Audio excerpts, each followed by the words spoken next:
I hope to give you some insight on some commonly used typefaces that you can add to your font collection to help make picking fonts much easier for your design projects.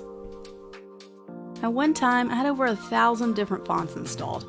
I use only a small handful, and I suggest you keep a special list of 20 to 30 hand-picked commonly used fonts you can use on projects.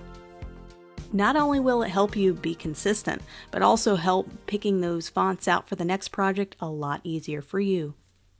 In the serif typeface category, there are several wonderful choices. Obviously, Times New Roman is the default serif font that you see on most programs like Microsoft Word, for example. But have you heard of Didot, Bakersville, Garamond? What are the difference between all of these, and how do I know when to use which one in a particular project? To better understand this, we need to go back way in time to the first uses of serif fonts as we know them today. There are 4 main categories of serif fonts: old style, transitional, Didone, and slab serifs. These are listed in order and when they were first used in history. Old style was used a long time ago when publishing was really just getting started. Italian printers were interested in creating a type that was easy to read for book printing. Old style typefaces are very easy to read in printed form, and that's because there's not a large difference in contrast in the thickness of the lines or strokes. Some great examples of old style fonts are Garamond, Berkeley, Minion, and Palantino. The next evolutionary step serifs made was a move into transitional. Transitional was established in the mid-18th century, and they are between old style and modern fonts, therefore the name transitional. The contrast or the difference between the thickness of the lines and the characters are more dramatic with transitional serifs. Instead of harsh endings, transitional fonts tend to end with ball terminals. Ball terminals are the rounded ends of the type stems, as opposed to the rough end, as in this example. Times New Roman is a classic example of a transitional font.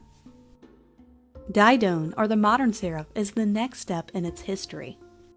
These are characterized by even more dramatic contrast between the thickness and thinness of the lines in the typeface.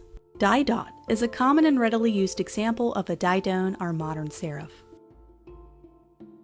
Bondoni is another wonderful example, and it's commonly found in design programs as a default option.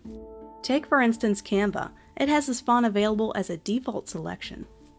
Didones or modern serifs are highly stylized, and it's no wonder they're commonly found in high-end fashion brands. Because there is a high contrast between the thickness and thinness of the lines, you could put more dramatic spacing between the characters to create a dramatic effect. A lot of major brands use Didot as their typeface of choice, such as Vogue and also CBS, which is a major broadcasting company.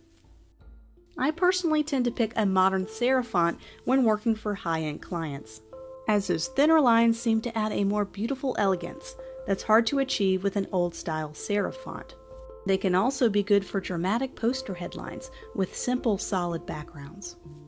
The last stop in the history of serif fonts is the slab serif.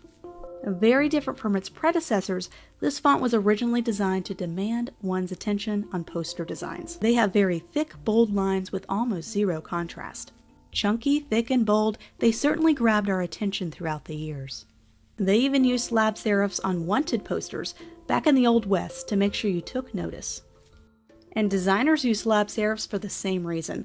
If you have a political statement, a slab serif might be a good way to command one's attention. Rockwell is a great example of a slab serif. The IBM logo uses a custom font very close to Rockwell. Archer and Archer Pro are both slab serifs I commonly use in my design projects, and you can see a similar font being used by a large bank called Wells Fargo. We had a wonderful dive into serif typefaces. Now let's check out sans serif typefaces. Make sure you download the downloadable resource in this lesson that includes some of my favorite picks for certain types of styles of typography.